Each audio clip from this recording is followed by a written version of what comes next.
미디어의 어떤 전달 방식이 자유로워지면서 관객의 역할 역시 수동적인 자세에서 능동적인 자세로 이제 변하는구나라는 것을 알게 됐고요.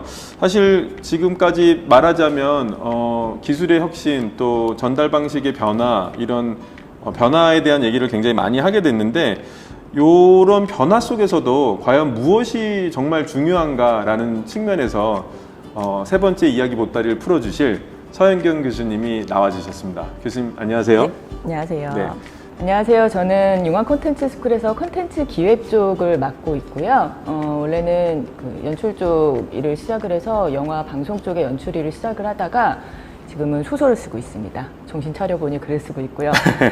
그리고 TV 다큐멘터리, 교양 프로그램, 그리고 애니메이션, 영화 시나리오 작업을 했고 제일모직 한섬 패션 브랜드랑 같이 문화, 패션, 콜라보레이션도 진행을 했습니다. 정말 다양한 분야에서 정말로 스토리텔러, 이야기꾼으로 많은 경험을 쌓아오신 것 같네요. 그래서 더 확실하게 묻고 싶은 게 있습니다. 그러니까 미디어가 자유로워지고 관객의 역할이 능동적으로 변하는 이유 도대체 뭘까요? 기술이 발전한다는 거는 그 기술을 만들어내는 사람들이 똑똑해진다는 얘기거든요. 그럼 우리 모두가 지금 한참 똑똑해지고 있다. 이렇게 차세대 콘텐츠 시대로 똑똑한 시대로 넘어오고 있다. 이렇게 말씀드릴 수 있는 걸까요? 뭐 똑똑해지기 때문에 사실 차세대 콘텐츠를 그 콘텐츠의 즐거움을 만날 수 있다는 거는 좀 어느 정도 맞는 것 같기도 하고요. 근데 일단 무엇보다도 인간이 재미있고 싶다라는 즐겁고 싶다라는 근원적인 그 욕망 때문에 아마도 그런 것이 아닐까? 재미에 대한 욕망. 네. 일반적으로 스토리텔링이라고 하면은 사람들이 이제 글쓰기 생각을 좀 많이 하는 편이에요. 그렇죠. 네. 그런데 스토리텔링은 글쓰기와는 사실 전혀 관련이 없진 않지만 글쓰기라는 건 아주 일부에 불과할 뿐이거든요. 그래서 스토리와 스토리텔링은 좀 다르다라고 이해를 하시는 게 좋을 것 같아요. 스토리는 말 그대로 이야기이고 그렇죠. 스토리텔링이라는 것은 다양한 매체에서 그 매체의 특성에 맞게 메시지를 전달하는 방식, 이것을 이제 스토리텔링이라고 이야기를 하거든요. 그래서 지금 정말 다 말씀하신 것처럼 내가 만약에 어제 놀라운 사람을 만났어, 거기에 대해서 얘기를 하고 싶어 라고 할 때 우리 이렇게 얘기하는 경우 좀 없잖아요. 나 7시에 일어나서 눈을 떠서 침대에서 내려와서 화장실에 갔다가 출근 준비를 하고 엘리베이터 문을 열었는데 딱 하는 순간 사람들 관심이 없어요. 그렇죠. 근데 딱 첫 마디가 야, 나 어제 누구 만났는지 알아? 라고 하면은 딱 누군데? 라고 이제 얘기를 하게 되거든요. 그러니까 이때 이제 앞과 뒤가 이제 반응이 전혀 다르죠. 그게 반응이 다른 이유가 스토리텔링, 말하는 방식 때문이라고 생각을 하시면 됩니다. 네. 그러니까 시쳇말로 말빨이라고도 얘기할 수 있는 거죠. 그리고 말씀하신 부분에서 예전 세대의 스토리텔링, 말하는 방식은 그 시간 순서대로 하나하나 짚고 가는 방식이었으면 마치 90년대 이 할리우드 영화가 첫 번째 장면에서 자동차 추격전을 바로 시작하잖아요. 그렇죠. 그렇게 말하자면 이야기라는 것은 있고 그 이야기를 전달하는 방식, 그것이 바로 스토리텔링이다라는 말씀을 해주신 것 같아요. 그러면은 결국에는 시대가 변하면서 스토리텔링, 이 말하는 방식, 이게 변했다는 뜻이겠죠. 앞서 이제 마블 캐릭터들로 네. 이제 이야기 나누셨었죠. 마블 캐릭터들이 등장을 하는 그 미디어에서 원작에 묶여있지 않아요. 그리고 독립적인 이야기의 주인공이 되기도 하고 가끔은 그들이 원래 원작의 관계와 전혀 다른 관계로 설정이 되어서 등장을 하기도 하거든요. 네. 근데 물론 이제 이들은 하나의 중심 세계로 묶여져 있죠. 그 중심 세계는 북유럽 신화에 등장한 인물들이라는 요런 이제 사실 때문에 네. 우리가 알고 있는 마블의 토르에서는 로키가 토르의 이제 동생으로 나와요. 그리고 사실 알든 모르든 누구도 그걸 문제 제기를 하는 사람을 제가 본 적이 없는 것도 같고요. 그죠. 그 야망덩어리 동생으로 나오죠. 그렇죠. 네. 근데 원래 이제 사실 우리가 만약에 북유럽 신화를 연구를 하는 입장이라면은 이들의 관계들을 좀 명확하게 정리를 해줄 필요가 있었을 텐데 어차피 신화라는 게 고대로부터 사람들이 만들어낸 굉장히 오래된 이야기거든요. 그래서 이제 물론 이제 이 안에는 굉장히 긴 시간 동안 축적된 뭐 사유나 지혜, 그리고 물론 이제 역사적인 정황도 어느 정도는 들어가 있어요. 그런데 그 시작은 그냥 이야기예요. 그래서 흔히들 이렇게 얘기를 많이 해요. 목동이 양을 치다가 너무 지친 거예요. 그래가지고 나무 그늘 아래에서 잠깐만 잘까? 그리고 깜빡 잠이 들었다가 눈을 딱 떴는데 이미 해가 져버린 거죠. 근데 눈앞에 목동에게 보이는 것은 까만 밤 하늘에 그 별들이 이제 쫙 펼쳐져 있는 그런 모습.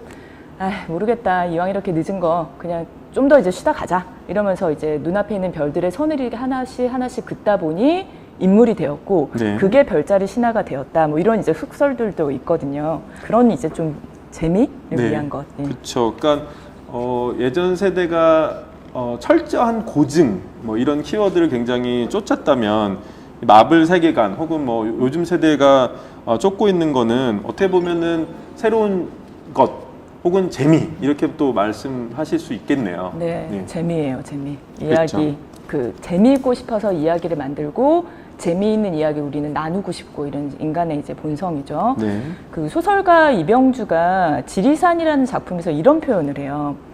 햇빛에 바래면 역사가 되고 달빛에 물들면 신화가 된다.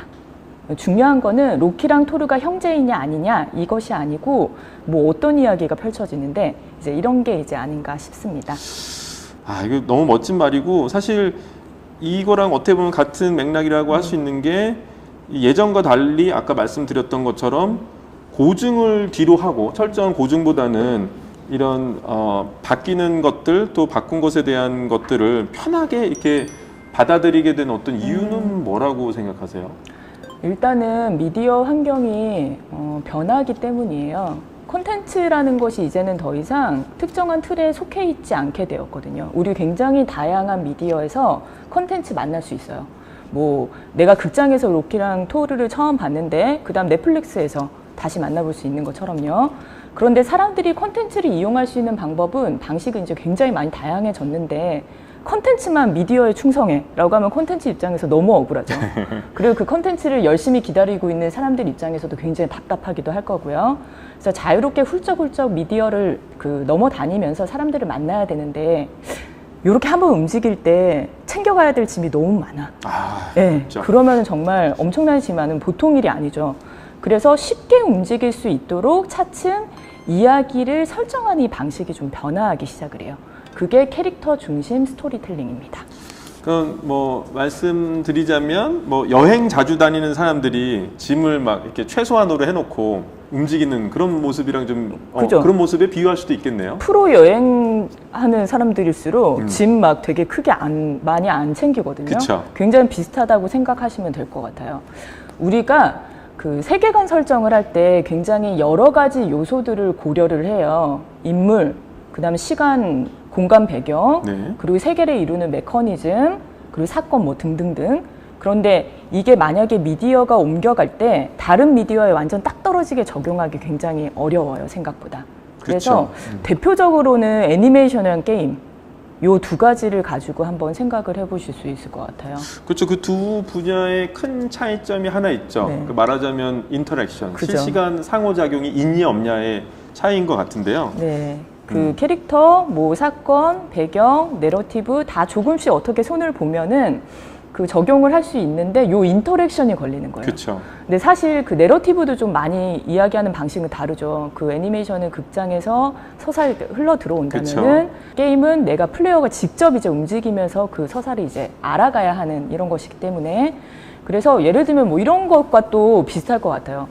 파리 세 개인 나라의 주인공으로 내가 정말 멋들어지는 수트를 내 몸에 딱 맞추고서 역할을 막 했어요. 그 다음 작품에서 세계관은 마찬가지인데 파리 5개인 나라로 가가지고 또 주인공을 하라고 하는 거예요. 네. 이럴 때 그래서 그 적용하기가 너무 복잡하니까 제일 좋은 게 이름만 들고 가는 거예요. 나 로키 할게, 넌 토르 해. 그리고 우리가 지금 당장 갑자기 마블 그 다음 시리즈를 찍는다라고 하면은 캐스팅 뭐 사람들 좀 마음에 안 들겠지만 그래도 제가 로키고 제가 토르구나 뭐 이렇게 이제 생각하는 것처럼. 그렇죠. 네. 그러니까 짐을 많이 안 싼 그 캐릭터들. 그래서 그 토르와 로키 그 자체로 이제 캐릭터로 인식하면 뭐 가벼운 짐 싸들고 여기저기 떠나는 그런 개념을 말씀하시는 거죠. 그죠. 그래서 콘텐츠를 이게 그 즐기는 사람들이 방식이 좀 많이 달라졌기 때문에 그래요. 예전에는 좀 사람들이 이걸 불친절하다라고 좀 만약에 느끼게 되면은 이게 뭐야? 뭐 내가 어떻게 이해를 해야 돼? 라고 하면서 좀 어렵게 느껴지는 그런 이제 상황들이 발생을 했었었는데 이제는 더 이상 그렇게 친절하게 모든 정황들을 말해주지 않아도 이야기 충분히 즐길 수 있게 됐거든요. 그리고 심지어는 그 요즘 컨텐츠를 즐기는 사람들은 흩어져 있는 다양한 컨텐츠에서 유사한 단서들을 찾아내고 특히나 남들이 찾아내지 못한 그 단서들을 조합해가지고 야 이거 연결돼 있대. 이 세계관은 하나의 세계관이야.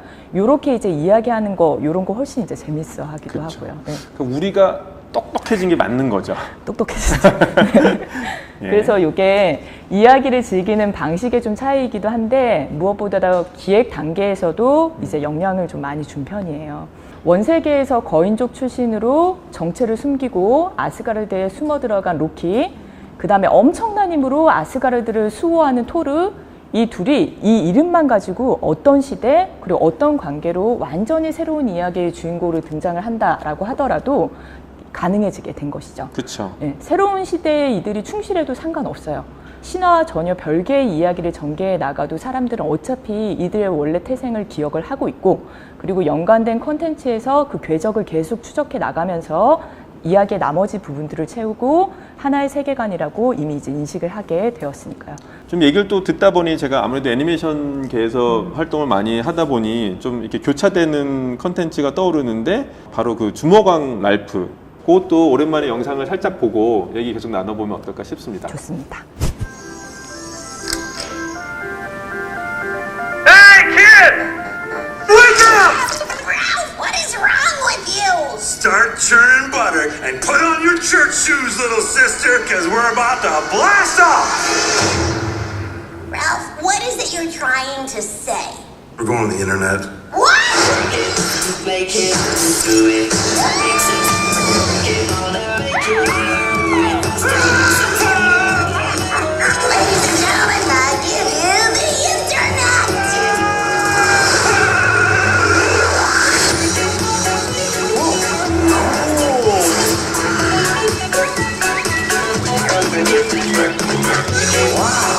Look at all this stuff.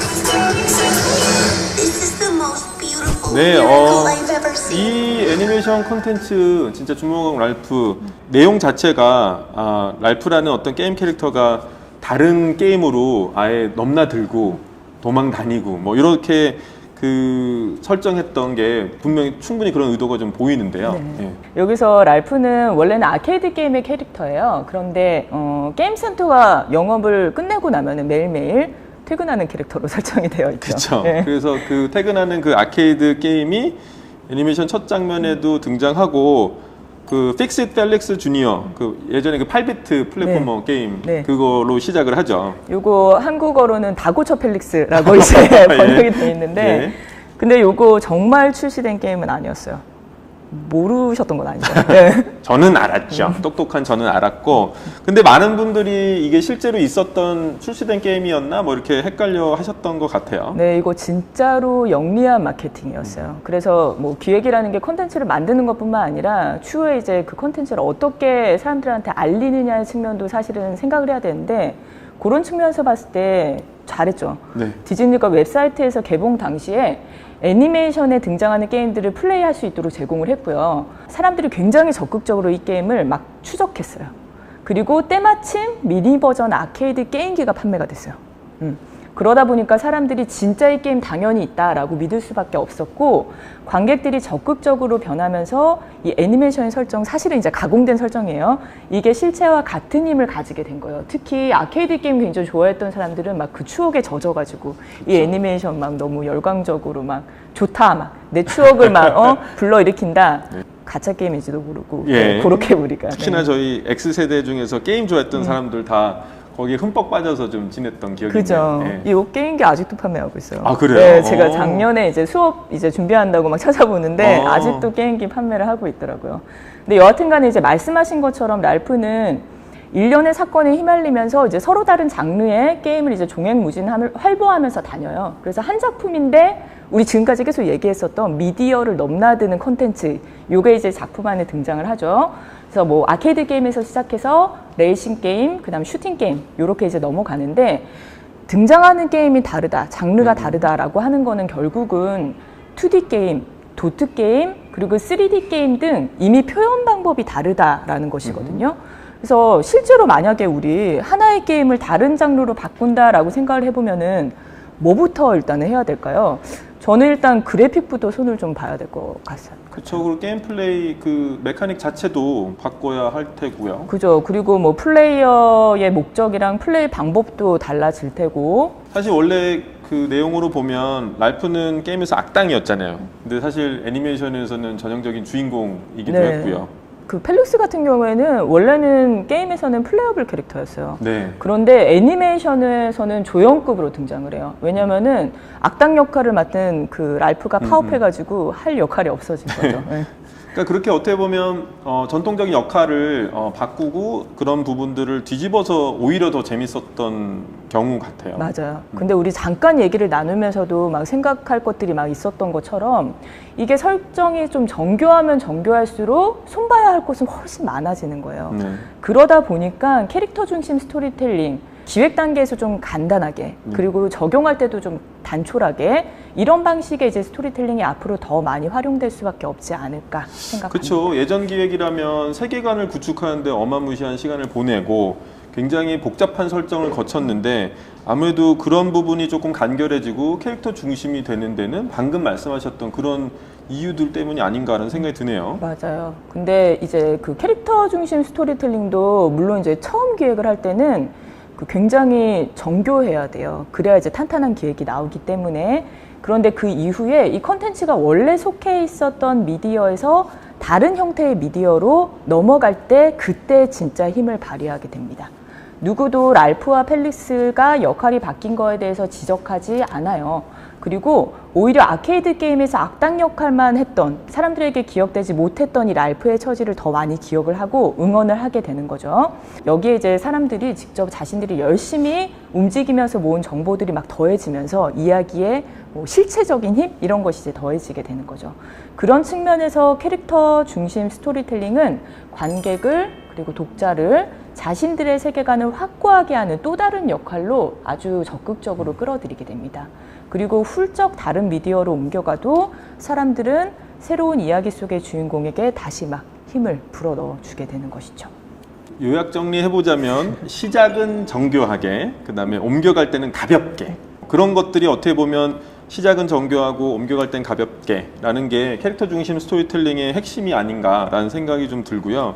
제일 우리가 주목해야 되는 거는 이 컨텐츠를 만나는 이 관객들, 사람들이 이 캐릭터의 세계랑 설정을 같이 공유하는 역할을 맡게 됐다는 거, 그게 굉장히 재밌는 지점인 것 같아요. 맞아요. 그 확장하기도 편하고 부담은 줄어들고 그런 측면에서 이제 앞으로 콘텐츠 기획을 할 때 캐릭터 중심 스토리텔링을 활용하는 요 이제 빈도수가 더 높아지지 않을까 그렇게 이제 예측을 하고 있습니다.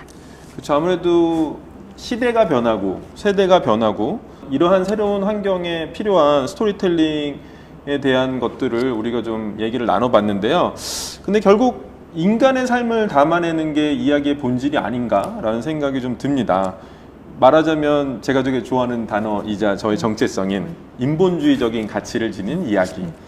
이게 또 저희가 이제 그 이끌어가고 있는 융합 콘텐츠 스쿨이 지향하는 이야기의 본질이기도 하고요. 그죠. 그 항상 이제 고민하는 지점은 그거잖아요. 너무나 유의적인 콘텐츠로 소비되는 것보다는 앞으로의 미래 세대들에게도 오래 기억될 수 있는 인본주의적인 이제 콘텐츠의 가치에 그것을 이제 담아낸 위대한 SF들이 사실은 그래요. 위대한 SF들이 사람들한테 사랑받았던 이유가 진보적인 굉장히 특이한 그런 설정들 때문이 아니었거든요. 융합 콘텐츠 스쿨 학생들은 기획에서 자신도 모르게 만나게 되는 이제 작가들이 체오비나 뭐 그다음에 르긴이나 아감벤, 뭐 베냐민 이런 이제 분들을 만나면서 친구들이 삶에 대해서 그리고 인간다움에 대해서 계속 되묻게 되는 거죠. 그리고 그렇게 할 수 있었던 가치가 SF에도 있었기 때문에 사실은 오랫동안 사랑받을 수 있었던 거고 이야기가 근데 그런 것 같아요. 네. 그래서 인간의 삶을 이해하고 그 안에 감춰진 이야기들을 건져내서 시각적으로 표현해낼 수 있는 게 콘텐츠라고 할 수 있다면은 이 차세대 콘텐츠를 이야기를 하면서는 기술적인 변화, 방법의 변화를 얘기를 했지만 결국 콘텐츠라는 것은 소통하고 공감하기 위해서 존재하는 것이 아닐까? 그렇게 생각을 하고 있습니다. 아무래도 그 기술의 혁신 또 콘텐츠의 전달 어떤 혁신 속에서 우리가 이야기의 본질은 무엇인가에 대해서 한번 정말 만능 이야기꾼 서현경 교수님이 세 번째 코너를 멋지게 장식해 준 것 같습니다.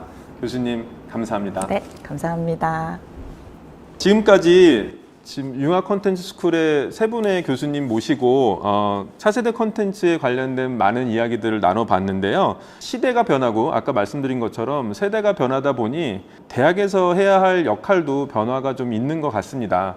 그 청각문화산업대학교의 융합 콘텐츠 스쿨은 오늘 세 가지 코너를 통해서 전달됐던 그런 키워드들, 화두를 통해서 새로운 콘텐츠를 만들 수 있는 그 똑똑한 인재상, 테크놀로지, 비즈니스, 아트 이 세 가지 그 퀄리티를 밸런스 있게 유지할 수 있는 새로운 인재상을 구축했고 인재상을 키워낼 수 있는 교육 과정도 저희 스쿨에서 여러 가지를 마련해 놓았다고 자신 있게 말씀드릴 수 있을 것 같습니다. 그래서 혹시라도 이 영상을 보고 계신 젊은 아티스트들이 새로운 콘텐츠, 차세대 콘텐츠를 만들고 싶다면 저희와 함께 하고 새로운 콘텐츠를 만들어가는 어떤 즐거움을 함께 나눠볼 수 있으면 어떨까라는 생각을 하면서 오늘 저희가 준비한 차세대 콘텐츠란 무엇인가에 대한 이야기를 이렇게 마쳐볼까 합니다.